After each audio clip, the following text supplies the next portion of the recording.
Mulia ini izinkan khatib menyampaikan khutbah dengan tema pemberian terbaik kepada Allah Subhanahu wa taala. Hadirin jamaah Jumat Masjid Baitul Muhajirin yang dimuliakan oleh Allah. Hari ini kita memasuki minggu terakhir dari bulan Zulqa'dah dan tidak lama lagi kita akan memasuki bulan Zulhijjah. Di mana di dalam bulan Zulhijjah kita akan merayakan peristiwa besar dalam Islam, yaitu Idul Adha. Beberapa saudara-saudara kita sudah berangkat ke tanah suci untuk menunaikan rukun Islam yang kelima, menunaikan ibadah haji.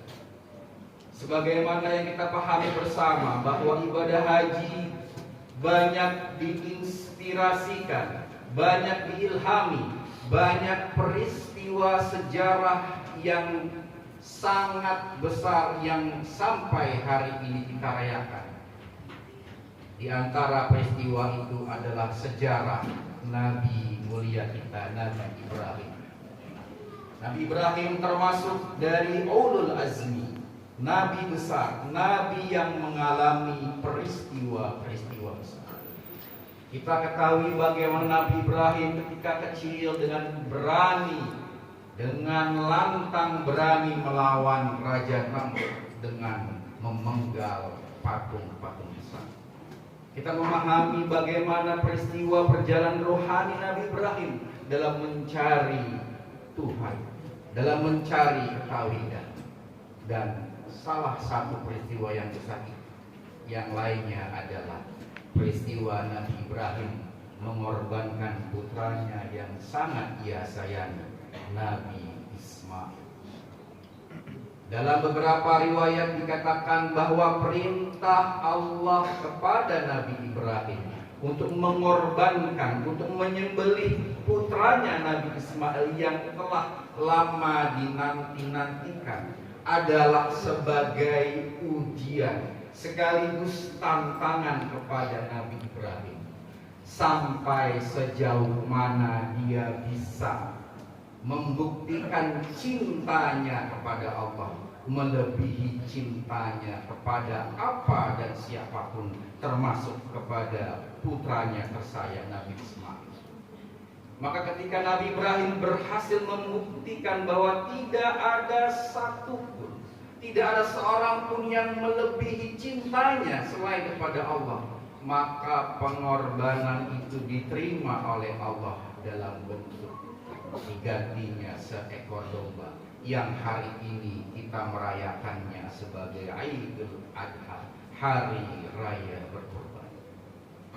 Hadirin jamaah sekalian, dari peristiwa besar Nabi Ibrahim dan Nabi Ismail tersebut kita diingatkan kembali, kita seolah-olah ditegur kembali oleh Allah bahwa memang tidak ada satupun, tidak seorang pun yang layak untuk dicintai kecuali Allah dan Rasul. Hal ini bersesuaian dengan surat Al-Imran ayat 92. Lan tanalul birra hatta tunfiqu mimma tuhibbun wa ma tunfiqu min syai'in fa innallaha bihi alim. Ketahuilah bahwa engkau tidak akan mendapatkan kebajikan atau kebaikan sampai engkau menginfakkan dari harta yang paling engkau sukai. Dan semua harta yang engkau infakkan Allah Maha mengetahui. Hadirin sekalian, jamaah sekalian yang dirahmati oleh Allah, peristiwa Nabi Ibrahim ini yang dilanjuti oleh ayat ini, kita kembali mengulangi pemahaman kita tentang apa sebenarnya kebaikan itu, apa dan bagaimana cara kebaikan itu bekerja di dalam diri dan kehidupan kita. Dari ayat itu kita memahami bahwa kebaikan akan betul-betul menjelma di dalam diri kita ketika kita ikhlas, mengikhlaskan sebagian dari harta kita, apalagi harta itu adalah harta yang paling kita cintai. Seperti halnya Nabi Ibrahim mengorbankan harta yang paling ia cintai, yaitu putranya sendiri, Nabi Ibrahim. Maka kita kembali diingatkan untuk melalui ayat ini untuk merefleksikan kembali, untuk mengecek kembali apakah kita sudah mampu untuk senantiasa memberikan harta terbaik yang paling kita cintai kepada Allah melalui para fakir miskin dan golongan-golongan orang yang berhak menerima zakat, infak, dan sedekah. Hadirin sekalian, bila kita belum mampu untuk memberikan harta yang paling kita sayangi, boleh jadi harta yang kita sayangi itu akan menjadi sampah yang membusuk di dalam diri dan kehidupan kita, dan akan menghalangi perjalanan rohani kita saat kita kembali kepada Allah Subhanahu wa Ta'ala.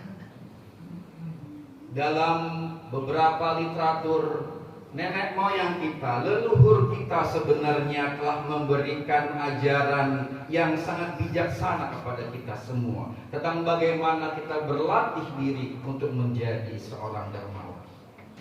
Kalimat syukron kathiron, kalimat thank you yang diartikan sebagai terima kasih, sebenarnya adalah ajaran kepada kita untuk senantiasa melakukan rasa syukur, terima kasih ketika kita menerima pengkasihan, pemberian dari orang lain.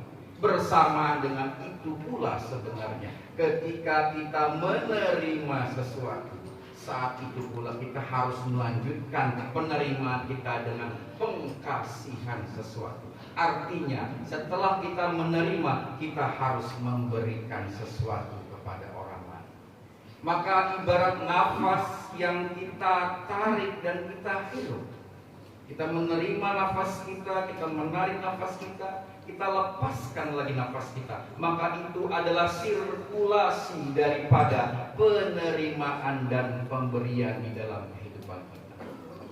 Jika selama ini nafas kita sudah sedemikian teraturnya yang memungkinkan kita menjalani kehidupan dengan sebaik-baiknya, maka begitu pula kita memperlakukan harta kita. Sudah sewajarnya, sudah seyogyanya kita memberikan harta terbaik kita sebagai sebuah keseimbangan hidup yang sedang kita jalani. Maka hadirin sekalian, jamaah Masjid Baitul Muhajir yang dicintai oleh Allah, hari-hari ini menjelang datangnya Idul Adha, mari kita hayati kembali pengorbanan perjuangan Nabi Ibrahim dan Nabi Ismail. Mari kita cek kembali aset kita, kita cek kembali rekening kita, kita cek lagi harta kita.